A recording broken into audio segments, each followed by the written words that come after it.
जय हिंद बच्चों।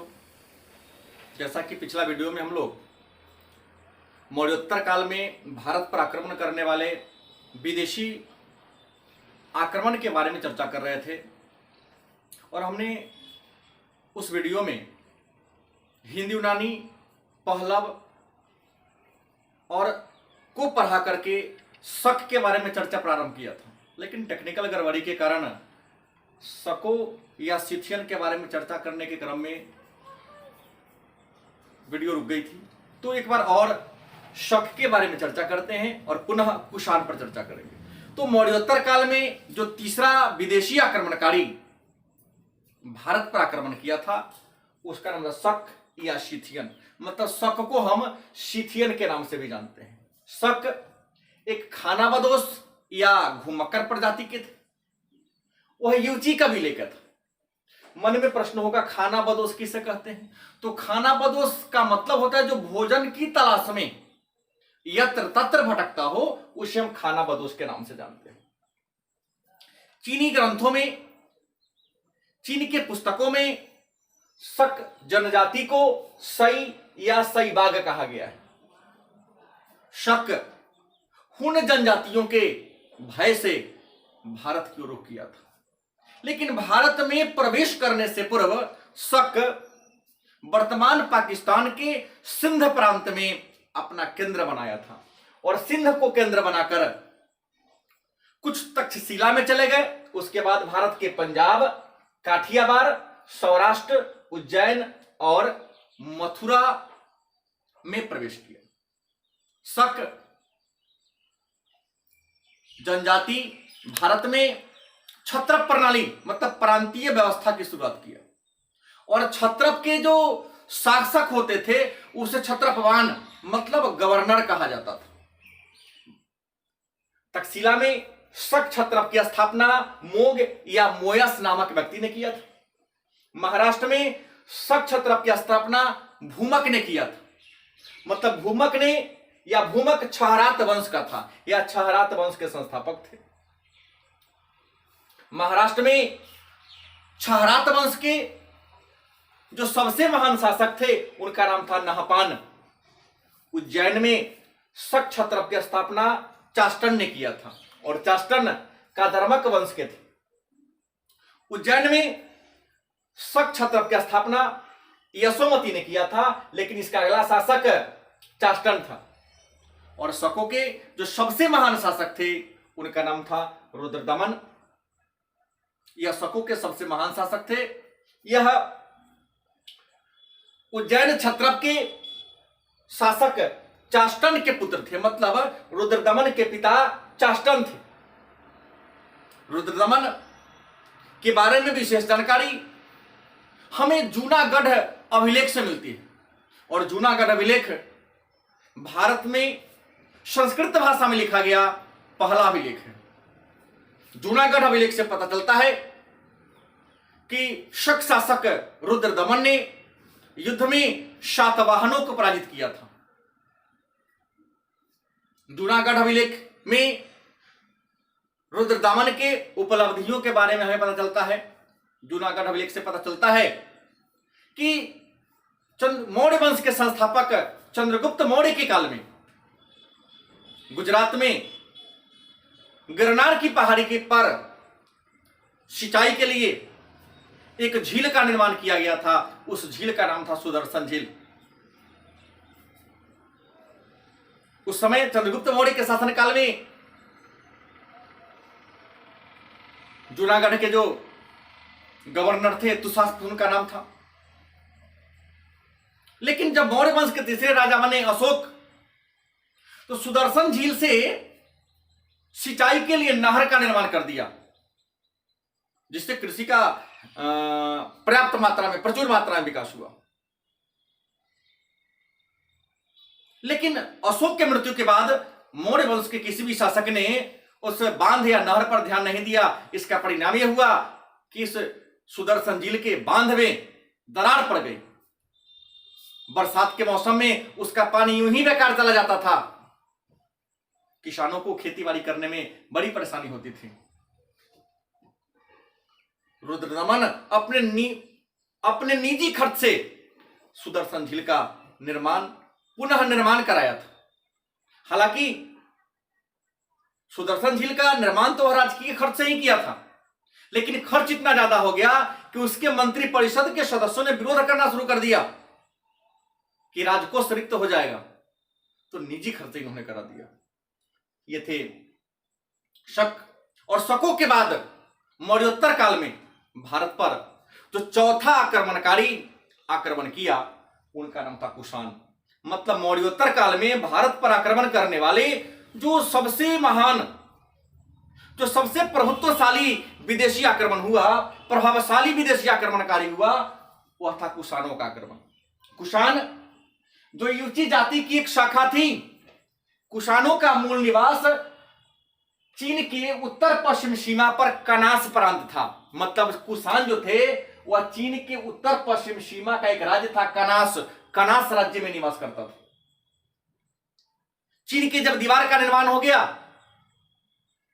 तो हुन जनजाति ने इस कनास प्रांत से कुषाणों को खदेड़ दिया। अतः हुन जनजाति कुषाणों के भय से कनास को छोड़ दिया और कनास को छोड़कर भारत के उत्तर पश्चिम सीमा पर अपना ठिकाना बनाया। कहा जाता है कि भारत के उत्तर पश्चिम सीमा पर कुषाण वंश के संस्थापक या कुषाण साम्राज्य के या कुषाण साम्राज्य के संस्थापक कुजुल कडफिसस था। कुजुल कडफिसस ने भारत के उत्तर पश्चिम सीमा पर काबुल और कश्मीर में अपने एक राज्य की स्थापना किया था। और जिस व्यक्ति को, जिस यूनानी शासक को हराकर काबुल और कश्मीर में अपने राज्य की स्थापना किया था, उसका नाम था हारमोयस। मतलब कुजुल कडफिसस ने भारत के उत्तर पश्चिम सीमा पर काबुल और कश्मीर के क्षेत्र में हारमोयस का राज्य था, जो एक यूनानी था। तो हारमोयस को पराजित करके काबुल और कश्मीर में अपने एक राज्य की स्थापना किया था। उस राज्य का नाम था कुषाण वंश या कुषाण साम्राज्य।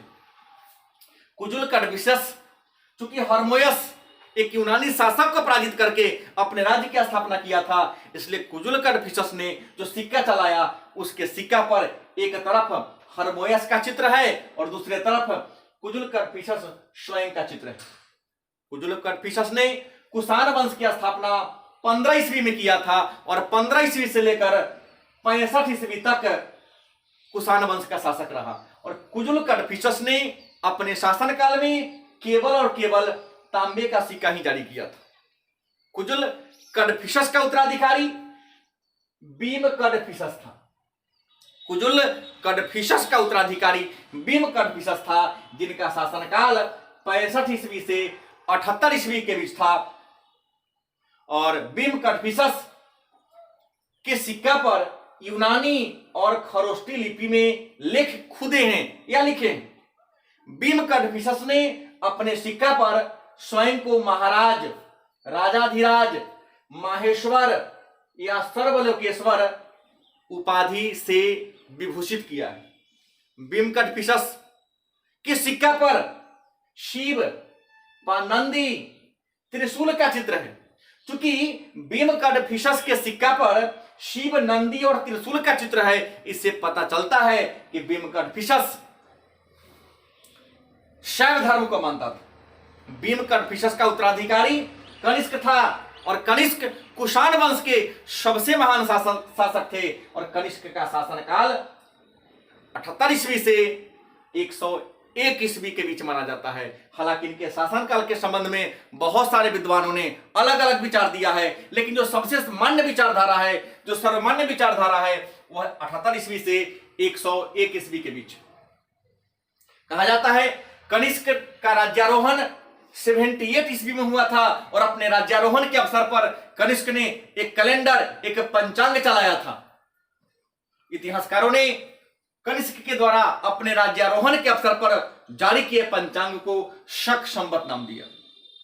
मतलब कनिष्क के राज्यारोहण 78 ईस्वी में हुआ, 78 ईस्वी में हुआ और 78 ईस्वी में एक कैलेंडर की शुरुआत हुई, जिसे हम शक संवत के नाम से जानते हैं। कनिष्क कुषाण वंश का सबसे महान राजा थे। कनिष्क की राजधानी पुरुषपुर को पेशावर भी कहते हैं। कनिष्क की राजधानी पुरुषपुर या पेशावर थी और कनिष्क ने अपनी दूसरी राजधानी मथुरा को बनाया। कनिष्क चीन पर आक्रमण किया और चीन को जीत लिया। हालांकि कनिष्क चीन से एक बार पराजित हो चुका था, दूसरी बार आक्रमण करके चीन को जीता था। चीन पर आक्रमण करने का कनिष्क का उद्देश्य था कि चीन के राजकुमारी से विवाह करना चाहता था। तो विवाह करने के लिए कनिष्क अपना एक राजदूत चीन के राजा के दरबार में भेजा था। उस राजदूत ने चीन के राजा से मांग किया था कि हमारे महाराज आपकी पुत्री से विवाह करना चाहते हैं। कहा जाता है कि कनिष्क के द्वारा भेजे गए उस राजदूत को चीन के शासक ने बंदी बनाकर उसकी हत्या कर दिया। इसी प्रतिशोध में आकर कनिष्क चीन पर आक्रमण किया। हालांकि पहली बार बुरी तरह से हारा, लेकिन दूसरी बार सुसज्जित होकर आक्रमण किया। तब तक पहले वाले राजा की मृत्यु हो गई थी, उनका बेटा उत्तराधिकारी था, उसको हरा दिया। वहां से 2 राजकुमारों को बंदी बनाकर चीन भारत में लाया था, चीन से भारत में लाया था, जिसने भारत में आडू और नाशपाती की खेती प्रारंभ किया था। रेशम के कीड़ा पालने की विधि सिखाया शुरू किया था। कनिष्क कश्मीर में कनिष्कपुर नामक शहर की स्थापना किया था। कहा जाता है कनिष्क पाटलिपुत्र मतलब मगध पर भी आक्रमण किया था और पाटलिपुत्र को जीत लिया था और पाटलिपुत्र को जीतकर यहां के राजा को हरा दिया और राजा से हराकर उसे संधि किया और संधि के बाद यहां से महान बौद्ध दार्शनिक अश्वघोष, बुद्ध का भिक्षा पात्र और एक अनोखा कुकुट ले गया था। मतलब कनिष्क ने पाटलिपुत्र के राजा पर आक्रमण करके वहां के राजा को हराया और राजा से अश्वघोष, बहुत बड़े दार्शनिक थे, उसको उससे मांग लिया, बुद्ध का भिक्षा पात्र ले लिया और एक अनोखा कुकुट को प्राप्त किया था। कनिष्क ने कश्मीर में कनिष्कपुर नामक शहर की स्थापना किया था और महान रेशम मार्ग सिल्क रूट जो चीन से रोम तक जाती थी, जिसकी लंबाई लगभग 6000 किलोमीटर है, इसका विकास, इसकी स्थापना कनिष्क के शासनकाल में हुई थी। कनिष्क जो बौद्ध धर्म में विश्वास करता था, कनिष्क के शासनकाल में कश्मीर के कुंडलवन में बौद्ध धर्म की 4थी सभा का आयोजन किया गया था। उस सभा के अध्यक्ष वसुमित्र, उपाध्यक्ष अश्वघोष थे। कनिष्क के शासनकाल में ही 4थी बौद्ध सभा में ही बौद्ध धर्म 2 गुटों में बट गया। एक का नाम था हीनयान, दूसरे का नाम था महायान। कनिष्क के दरबार में कई विद्वान निवास करते थे। उनका नाम था अश्वघोष, वसुमित्र, चरक और नागार्जुन। मतलब अश्वघोष जिन्होंने बुद्ध सौंदरानंद जैसे महान पुस्तक की रचना की, वसुमित्र, नागार्जुन जिन्हें भारत का आइंस्टीन, जिन्होंने सापेक्षता का सिद्धांत दिया था। कनिष्क के दरबार में चरक, जिन्होंने चरक संहिता की रचना किया, जो एक बहुत बड़े चिकित्सक थे, कनिष्क के दरबार में ही रहते थे। कनिष्क के शासनकाल में मूर्ति निर्माण की 2 शैली का विकास हुआ, 2 केंद्र का विकास हुआ। एक का नाम था गांधार कला, दूसरा का नाम था मथुरा कला। गांधार कला जो हेलेनिस्टिक कला का उदाहरण है। गांधार कला भारतीय कला और यूनानी कला का मिला जुला रूप है। इसमें भगवान बुद्ध की मूर्ति यूनान के देवता अपोलो को समान बनाया गया है और दूसरा था मथुरा कला, यह पूर्णतः भारतीय कला थी। मथुरा से कनिष्क की एक सिर विहीन मूर्ति मिली है। एक ऐसा मूर्ति मिला है जो बलि वेदी पर हाथ में तलवार लिए चढ़ाया गया है, लेकिन उसके माथा में सिर, मतलब उसके धड़ में सिर नहीं है। विद्वानों ने पहचान किया है कि यह कनिष्क की ही मूर्ति है। कनिष्क ने चीन के शासकों को हराकर देवपुत्र की उपाधि धारण किया और देवकुलों का, मतलब अपने पूर्वजों के नाम पर मंदिर का निर्माण कराया। तो देवकुलों का निर्माण कुषाण वंश के शासकों ने किया और देवपुत्र की उपाधि कुषाण वंश के शासक ने जारी किया। कनिष्क की मृत्यु के बाद कनिष्क का उत्तराधिकारी वाशिष्क बना और वाशिष्क का उत्तराधिकारी हुविष्क बना और कुषाण वंश के जो अंतिम शासक थे उसका नाम था वासुदेव प्रथम। तो आज के वीडियो में इतना ही। अगले वीडियो में हम लोग सातवाहन वंश और गुप्त वंश के बारे में चर्चा करेंगे। धन्यवाद।